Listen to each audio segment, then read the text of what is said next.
దేవుని పరిశుద్ధ నామమునకు స్తుతి కలుగునుగాక. ప్రభునందు ప్రియమైనటువంటి సహోదరి సహోదరులందరికీ ప్రభువును రక్షకుడైన యేసుక్రీస్తు నామంలో ప్రేమ వందనాలు తెలియజేస్తూ, ఆయన వాక్యమే సత్యము అనేటువంటి ఈ కార్యక్రమం ద్వారా దేవుని యొక్క వాక్యాన్ని విని మేలు పొందాలని అనుదినము మీ కొరకు ప్రార్థిస్తూ, మరి దేవుని యొక్క వాక్య ధ్యానాలు అందిస్తున్నటువంటి ప్రభు కృపను బట్టి మరి దేవునికే స్తోత్రాలు చెల్లిస్తూ ఉన్నాను. ప్రియులారా, మనము హెబ్రీయులకు రాసినటువంటి పత్రిక 11వ అధ్యాయము 21వ వచనాన్ని చదువుకుని ధ్యానం చేద్దాం. విశ్వాసమును బట్టి యాకోబు అవసాన కాలం మందు అనగా మరణకాలం మందు యోసేపు కుమారులలో ఒక్కొక్కని ఆశీర్వదించి తన చేతి కర్ర మొదల మీద ఆనుకొని దేవునికి నమస్కారము చేశాను. ప్రార్థన చేద్దాం. పరిశుద్ధుడా, ప్రేమగల తండ్రి, నీకు స్తోత్రాలు. ఈ సమయంలో నీ గ్రంథంలో ఉన్న నీ మాటలు చదువుకున్న ఈ మాటలు మీరే మాకు తేటగా వివరంగా అర్థమయ్యే రీతిగా బోధించండి. మీరు బోధిస్తూ ఉండగా మేము జాగ్రత్తగా విని గ్రహించుకుని గైకొని ఆ ప్రకారంగా నడుచుకునే కృప మాకు దయచేయండి. ప్రభా, నీ వాక్యంలో ఉన్న సంగతులు, అందులో ఉన్న భావాలు, సత్యాలు మీరే మాకు తేటగా బయలుపరిచి వాటిని అనుసరించి నడుచుకునే కృప మాకందరికీ మీరు దయచేయండి.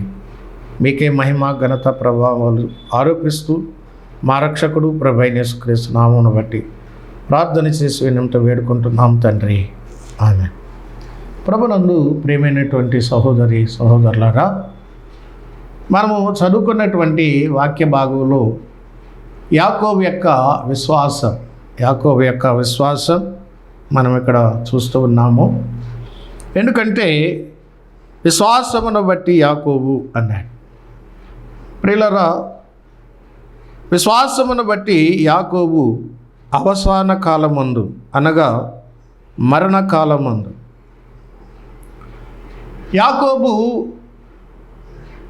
మరణించే దినం వరకు కూడా విశ్వాసము కలిగి ఉన్నాడు అనేది ఇక్కడ మనం చూస్తూ ఉన్నాం. ఎందుకంటే కొంతమందికి ప్రారంభంలో ఉన్న విశ్వాసం సగం కాలానికి లేకపోవచ్చు, కొంతమందికి ప్రారంభంలో ఉన్న విశ్వాసం కొద్ది కాలమే ఉండొచ్చు. కానీ యాకోబు యొక్క విశ్వాసం మరి ఆయన మరణ దినం వరకు కూడా ఆయన కొనసాగించారు. అలాగే అపోస్తలుడైనటువంటి పౌలు, నేను మంచి పోరాటము పోరాడి తిని నా పరుగు కడముట్టించి తిని నా విశ్వాసమును కాపాడుకుంటుని అన్నాడు. ప్రియులారా, మనము విశ్వాసమును కాపాడుకోవాలి. మన విశ్వాసమును మరణ దినం వరకు కూడా కాపాడుకోవాలి. మరణించే దినం వరకు కూడా మనం విశ్వాసం కలిగి ఉండాలి. విశ్వాసముతోనే మనము ప్రభు సన్నిధికి మృతి చెంది ప్రభు సన్నిధికి చేరాలి. అందుచేత ఇక్కడ విశేషంగా మనం గమనిస్తున్నటువంటి మాట ఏంటంటే, విశ్వాసమును బట్టి యాకోబు అవసాన కాలమందు అంటే మరణకాలమందు అనే మాట చూస్తూ, మరణకాలమందు యాకోబు చేసినటువంటి ఒక విశేషమైన శ్రేష్టమైన పని ఏంటంటే, యోసేపు కుమారులలో ఒక్కొక్కని ఆశీర్వదించి, మరణించే ముందు ఆశీర్వదించినటువంటి వ్యక్తులు ఇస్సాకును మనం చూస్తున్నాం, తర్వాత ఇక్కడ యాకోబును కూడా చూస్తూ ఉన్నాం. అలాగే మోషే, చాలామంది దేవుని ప్రజలు, దేవుని బిడ్డలు, దేవుని దాసులు వారి యొక్క మరణకాలం వరకు కూడా వారి విశ్వాసాన్ని కాపాడుకొని వారు లోకాన్ని విడిచి వెళ్ళిపోయే ముందు తన వారిని వారు ఆశీర్వదించి దీవించి వెళ్ళినట్టుగా మనం ఇక్కడ చూస్తూ ఉన్నాం. నిజంగా చనిపోయే ముందు కొంతమంది ఆస్తులు పంచి వెళ్తారు, చనిపోయే ముందు కొంతమంది ఉన్నవారికి జాగ్రత్తలు చెప్పి వెళ్తారు. చనిపోయే ముందు మీరు బాగుండాలని చెప్పి వెళ్తారు. కానీ ఇక్కడ ఈ భక్తులను మనం చూసినప్పుడు వారు తన వారిని ఆశీర్వదించి ఈ లోకాన్ని విడిచి వెళ్ళినట్టుగా మనం చూస్తూ ఉన్నాం. ఇది చాలా శ్రేష్టమైనటువంటి లక్షణం ప్రియులారా. నిజమే, ప్రారంభంలో ఉన్నటువంటి విశ్వాసము మనము మరణించేంత వరకు కూడా దాన్ని కాపాడుకోవలసిన వారంగా మనం ఉన్నాం. మనము వెళ్ళేటప్పుడు దీవించి వెళ్ళాలి. ఈ భూమి మీద నిలిచి ఉన్న మన వారిని ఆశీర్వదించి వెళ్ళాలి. మాత్రమే కాదు, వారికి మనము ఆశీర్వాదకరంగా మనం ఉండాలి. ఇది ఎంతో గొప్ప శ్రేష్టమైనటువంటి జీవితం. ఈ సంఘటన మనము ఆదికాండ గ్రంథము 48వ అధ్యాయంలో 10వ వచనం నుండి మనం చూడొచ్చు. ఈ సంగతులైన తర్వాత మొదటి వచనం చదువుతున్నాను. ఇదిగో నీ తండ్రి కాయలాగా ఉన్నాడు. అంటే అప్పటికి యాకోబు చాలా వృద్ధుడైపోయాడు, లేవలేనటువంటి స్థితిలో మంచం మీద ఉన్నాడు. ఆ స్థితిలో మరి యోసేపు మరి తన తండ్రి వృద్ధాప్యంలో ఉన్నాడు, చాలా మరి చివరి స్థితిలోకి వచ్చేసాడు, అవసాన కాలంలో ఉన్నాడు, మరణకాలంలో ఉన్నాడు అనేటువంటి సత్యాన్ని తెలుసుకొని తండ్రి దగ్గరకు మరి యోసేపు తన 2 కుమారులను తీసుకుని వచ్చినట్టుగా మనం చూస్తూ ఉన్నాం. 10వ వచనంలో చూసినట్లయితే, ఇశ్రాయేలు కన్నులు వృద్ధాప్యం వలన మందముగా ఉండిన గనుక అతడు చూడలేకపోయాను. యోసేపు వారిని అతని దగ్గరకు తీసుకొని వచ్చినప్పుడు అతడు వారిని ముద్దు పెట్టుకుని కౌగిలించుకొనెను. ఇశ్రాయేలు యోసేపుతో, నీ ముఖము చూసేదనని నేను అనుకొనలేదు, కానీ నీ సంతానమును దేవుడు నాకు కనుపరిచి ఉన్నాడు అనగా, యోసేపు అతని మోకాళ్ళ మధ్య నుండి వారిని తీసుకొని అతనికి సాష్టాంగ నమస్కారము చేశాను. ప్రియులారా, ఇక్కడ యాకోబు పేరు ఇశ్రాయేలుగా చెప్పబడతా ఉంది. ఎందుకంటే యాకోబు ఎబ్బోకు రేవు దగ్గర మారు మనసు పొంది దేవుణ్ణి వేడుకున్నప్పుడు దేవుడు యాకోబు పేరును ఇశ్రాయేలుగా మార్చాడు. కాబట్టి ఇప్పుడు మరణకాలంలో ఉన్నది ఎవరు అంటే యాకోబు కాదు, ఇశ్రాయేలు. అంటే దేవుని చేత ఆశీర్వదించబడినటువంటి వాడు, దేవుని చేత ఆశీర్వదించబడినటువంటి వాడుగా ఇక్కడ పరిశుద్ధాత్మ దేవుడు సంబోధిస్తూ ఉన్నాడు, ఇశ్రాయేలు అని పిలుస్తున్నాడు. కాబట్టి వృద్ధాప్యంలో మరణకాలంలో ఉన్నటువంటి తన తండ్రి అయినటువంటి యాకోబు దగ్గరికి యోసేపు తన 2 కుమారులను తీసుకొచ్చాడు. ఎందుకంటే వారిని తండ్రి ఆశీర్వదించాలి. వృద్ధుల యొక్క ఆశీర్వాదం, భక్తుల యొక్క ఆశీర్వాదం. ప్రియులారా, బిడ్డలు కావాలి అని కోరుకోవటం అనేది చాలా మంచి లక్షణం. దానికంటే విశేషమైనటువంటి మంచి లక్షణం ఏదంటే, మరి మార్కు సువార్త 10వ అధ్యాయంలో మరి కొంతమంది తల్లులు యేసు ప్రభువారి దగ్గరికి తమ చిన్న బిడ్డలను తీసుకొచ్చారు. ఎందుకో తెలుసా? వారిని యేసు ప్రభువారు ముట్టాలని, యేసు ప్రభువారు వారిని ఆశీర్వదించాలని వారు తీసుకొచ్చారు. ఇప్పుడు మన బిడ్డల్ని మన ప్రభు దగ్గరికి తీసుకొస్తే వారు దీవించబడతారు, ఆశీర్వదించబడతారు. ఎందుకంటే ప్రభు యొక్క హస్తాలు ఆశీర్వదించే హస్తాలు. ఆయన గాయపడినటువంటి హస్తాల క్రింద మనకు దీవెన ఉన్నది, ఆశీర్వాదం ఉన్నది, అదే రక్షణ. ప్రియులరా, ప్రభువారు మనకిచ్చేటువంటి గొప్ప ఆశీర్వాదం ఏంటంటే రక్షణ.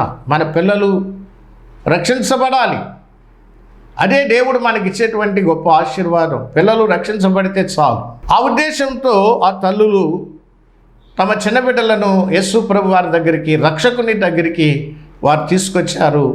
వారి కోరిక ఏంటంటే ప్రభువారు వారిని ముట్టాలి, వారిని ఆశీర్వదించాలి. మంచిది. యోసేపు కూడా తమ బిడ్డలను ఆశీర్వదించాలని తన తండ్రి దగ్గరికి తీసుకొచ్చాడు. అయితే యాకోబు యోసేపుతో చెప్తున్నాడు, నేను చూస్తానని అనుకోలేదు, కానీ దేవుడు నీ బిడ్డల్ని నాకు చూపించాడు అని కృతజ్ఞత భావముతో యోసేపు తండ్రి అయిన దేవుని గురించి మాట్లాడుతూ ఉన్నాడు. నిజమే, మనము అనుకున్నవి, మనము ఊహించనివి దేవుడు మన జీవితాల్లో జరిగించి మనల్ని తెప్పరిల్ల చేస్తాడు.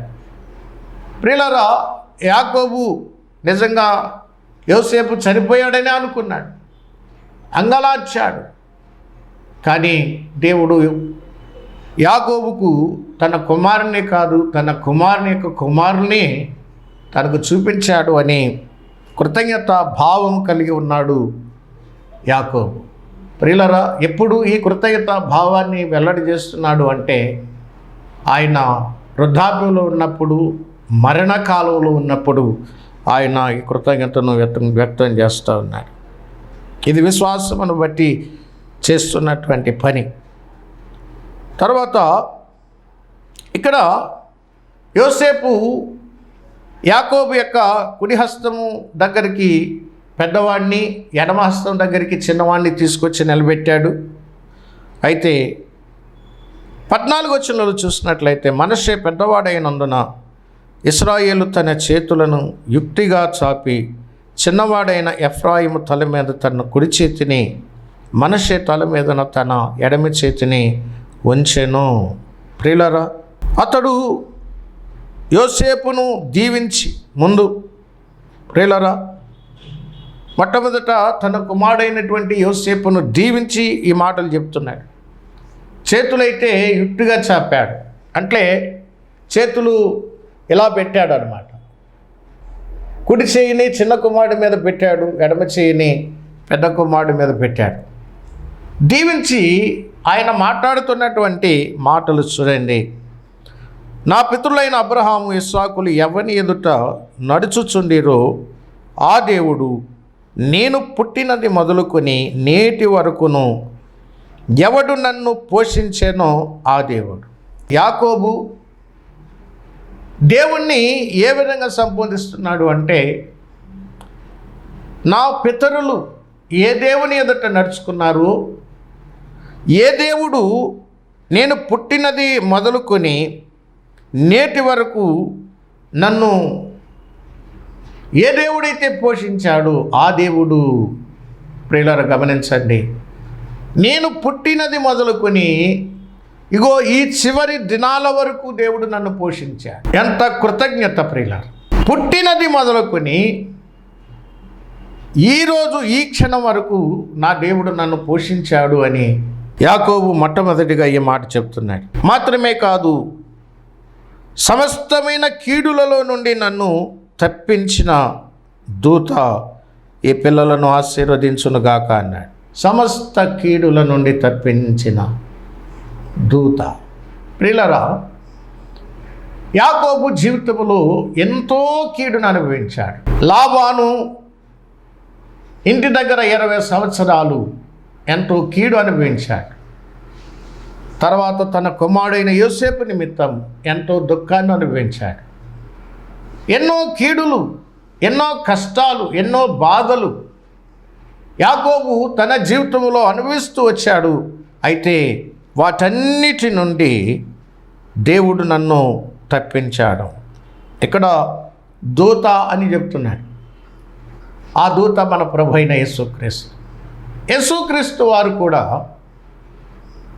శిష్యులు ప్రార్థన మాకు నేర్పమని అడిగినప్పుడు ఆ ప్రార్థనలో ప్రభు ఒక మాట చెప్పారు, దుష్టుడి నుండి, కీడు నుండి మమ్మును తప్పించు. అవును, కీడు నుండి తప్పించేవాడు, దుష్టుడైనటువంటి సాతాను నుండి తప్పించేవాడు మన ప్రభు. యాకోబును అదేవిధంగా ప్రతి విధమైన కీడు నుండి యాకోబును తప్పించాడు. దుష్టుని నుండి యాకోబును ఆ దూత కాపాడాడు అని ఇక్కడ యాకోబు ఆ దేవుని గురించి మాట్లాడుతూ ఈ బిడ్డలను దీవించాడు. మాత్రమే కాదు, నా పేరును అబ్రహాము, ఇస్సాకులను నా పితరుల పేరును వారికి పెట్టబడును గాక అన్నాడు. అంటే దీవించబడినటువంటి వారి పేర్లు వీరికి పెట్టబడునుగాక. పితరులు అనగా అబ్రహాము, ఇస్సాకు, యాకోబు. దేవుడు నేను అబ్రహాము దేవుడను, ఇస్సాకు దేవుడను, యాకోబు దేవుడను అని ఆయన తన్ను గురించి పరిచయం చేసుకున్నట్టుగా మనం చూస్తూ ఉన్నాం. ఎందుకంటే అబ్రహాము ఆ దేవుణ్ణి నమ్మాడు, నీతిమంతుడుగా తీర్చబడ్డాడు. ఆ దేవుణ్ణి ఇస్సాకు నమ్మాడు, ఆ దేవుణ్ణి యాకోబు కూడా నమ్మాడు. వారు మరణకాలం వరకు, మరణించేంత వరకు ఆ దేవుని యందు విశ్వాసం ఉంచి దేవుని యొక్క ఆశీర్వాదాలు పొందినటువంటి వారుగా మనం ఇక్కడ చూస్తూ ఉన్నాం. కాబట్టి దేవుని యొక్క ఆశీర్వాదాలు పొందినటువంటి వారి పేరులు, దీవించబడినటువంటి వారి పేరులు అంటాడు. వారి పేరులు వీరికి పెట్టబడునుగాక అని యాకోబు ఇక్కడ మాట్లాడుతూ ఉన్నాడు. భూమి యందు వారు బహుగా విస్తరించుదురుగాక అని చెప్పాను. భూమి యందు వారు బహుగా విస్తరించుదురుగాక అని చెప్పాను. ప్రియులారా, విస్తరణ. ఇక్కడ యోసేపు ఎఫ్రాయిము తల మీద తన తండ్రి కుడి చెయ్యి పెట్టడం చూసినప్పుడు అది అతనికి ఇష్టం లేకపోయింది కనుక అతడు మనషే తల మీద పెట్టించాలని తన తండ్రి చెయ్యి ఎఫ్రాయిము తల మీద నుండి ఎత్తి, నా తండ్రి అట్లు కాదు, ఇతడి పెద్దవాడు నీ కుడి చెయ్యి ఇతని తల మీద పెట్టుమని చెప్పాను. అయితే యాకోబు ఏమన్నాడంటే, అయినను అతని తండ్రి ఒప్పక, అది నాకు తెలియను నా కుమారుడా, అది నాకు తెలియను. తండ్రి మంద దృష్టి కలిగిన వాడుగా ఉన్నాడు. ఆయనకి కళ్ళు కనబడలేదు నిజమే, కానీ విశ్వాసపు నేత్రాలు తెరిచే ఉన్నాయి. యాకోబు యొక్క విశ్వాసపు నేత్రాలు గుడ్డివి కాలేదు. ఆయన భౌతిక నేత్రాలు గుడ్డివైపోయినాయేమో కానీ యాకోబు యొక్క విశ్వాస నేత్రాలు గుడ్డివి కాలేదు. ఆయన విశ్వాసపు కన్నులు తెరిచే ఉన్నాయి. కనుక ఇక్కడ అంటున్నాడు, నాకు తెలియను నా కుమారుడా, నాకు తెలియదు. యోసేపు ఏమనుకున్నాడంటే, తండ్రికి కనబడలేదు కదా, ఈడే పెద్దవాడు అనుకుని కుడి చేపట్టుకొచ్చి చిన్నవాడి మీద పెట్టాడు, వీడు చిన్నవాడు అనుకుని ఎడం చేయట్టుకొచ్చి వీడి మీద పెట్టాడు అని అనుకున్నాడు. కానీ యాకోబు ఏమంటున్నాడు అంటే, నాకు తెలియను నా కుమారుడా, నాకు తెలియను. ఎందుకంటే చిన్నవాడు గొప్పవాడవుతాడు, పెద్దవాడు కూడా గొప్పవాడవుతాడు. 19వ వచనంలో చెప్పాడు, ఆయనను అతని తండ్రి ఒప్పక, అది నాకు తెలియను నా కుమారుడా, నాకు తెలియను. ఇతడును ఒక జన సమూహమై గొప్పవాడగును, కానీ ఇతని తమ్ముడు ఇతని కంటే గొప్పవాడగును, అతని సంతానము జనముల సమూహములగునని చెప్పాను. ఆ దినమందు అతడు వారిని దీవించి, ఎఫ్రాయిములను మనష్షే వలెను దేవుడు నిన్ను చేనుగాకని ఇశ్రాయేలీయులు నీ పేరు చెప్పి దీవించెదరు అనెను. అలాగూ అతడు మనష్షే కంటే ఎఫ్రాయిమును ముందుగా ఉంచాను. ప్రియులారా, గమనించండి, యాకోబు విశ్వాసమును బట్టి ఈ పనులు చేశాడు. ఎందుకంటే విశ్వాసము ముందు చూపుతో వ్యవహరిస్తుంది అని నేను జ్ఞాపకం చేస్తూ ఉన్నాను. మాత్రమే కాదు, ఇక్కడ హెబ్రీ పత్రిక 11వ అధ్యాయము 21వ వచనంలో యాకోబు గురించి మరొక మాట రాయబడి ఉంది.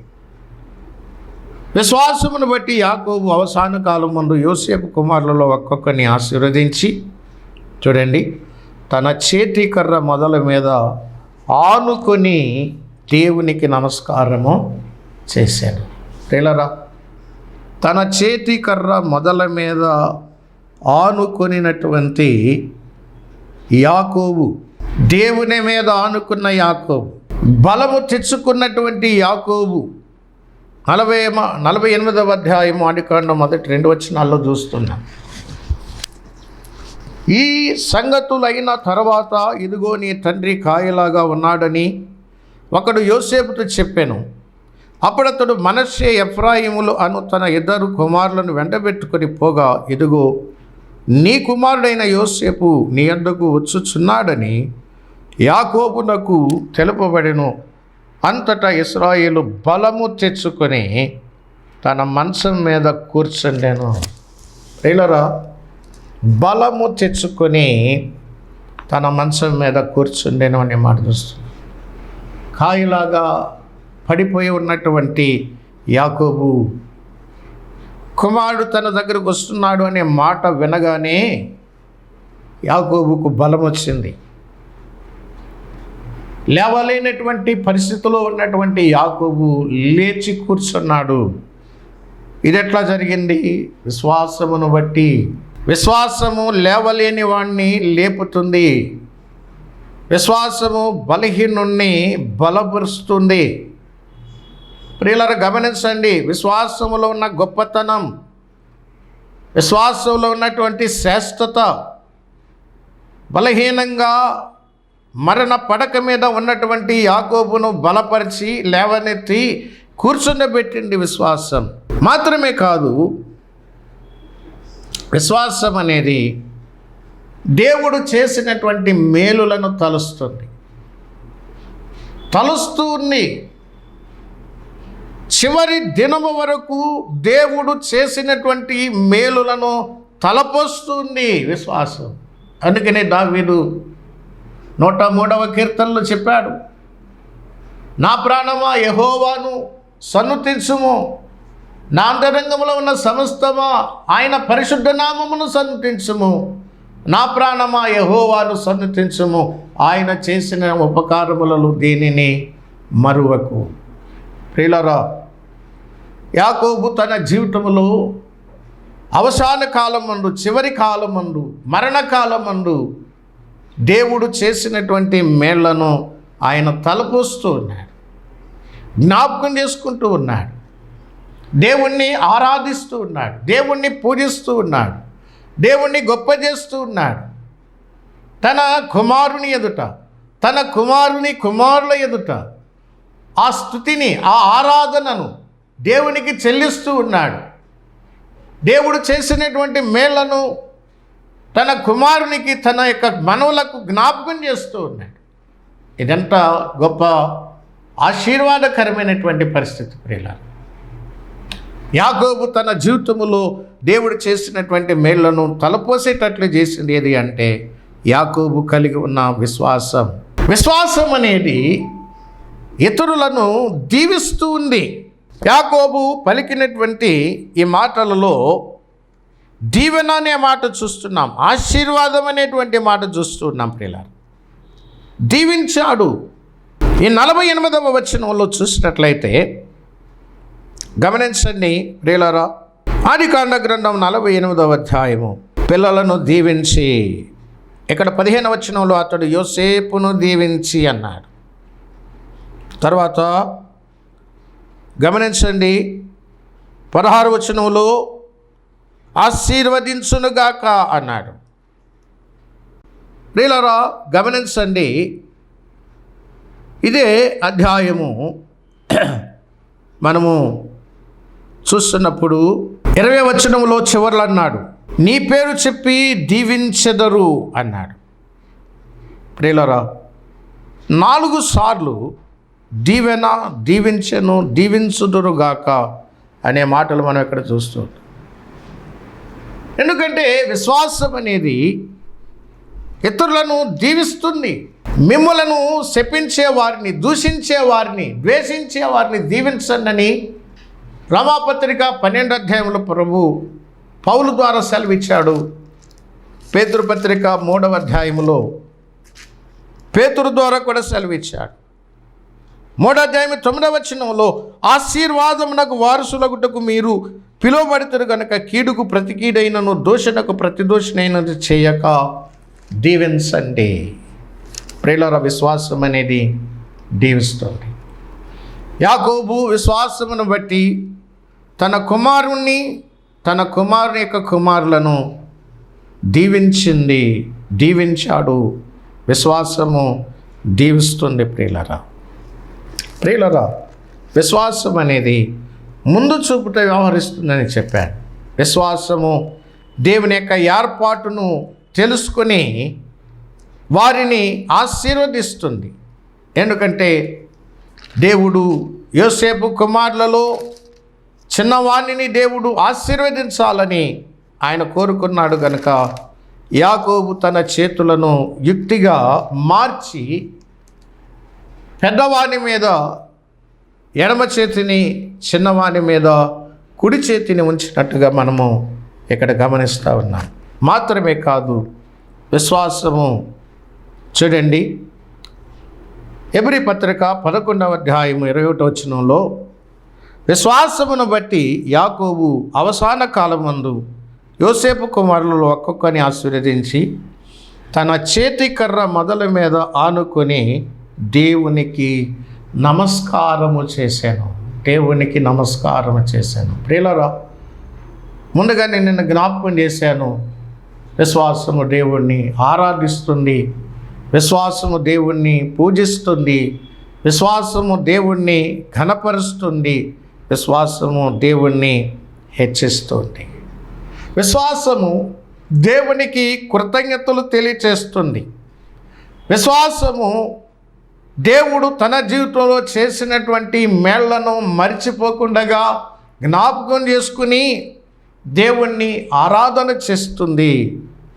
ఇది యాకోబులో మనం చూస్తూ ఉన్నాం. యాకోబులోనే కాదు, భక్తులైనటువంటి గొప్ప గొప్ప విశ్వాస వీరుల జీవితాలలో దేవుడు వారి పట్ల చేసినటువంటి మేలులను, ఉపకారాలను, దేవుడు వారి పట్ల చేసినటువంటి కార్యాలను వారు జ్ఞాపకం చేసుకొని దేవుణ్ణి ఆరాధించినట్టుగా, దేవుణ్ణి స్తుతించి గణపరిచినట్టుగా మనం చూస్తూ ఉన్నాం ప్రియులారా. కాబట్టి యాకోబు విశ్వాసమును బట్టి మరణకాలంలో యోసేపు కుమారులను ఆశీర్వదించాడు, దీవించాడు, దేవునికి నమస్కారం చేశాడు.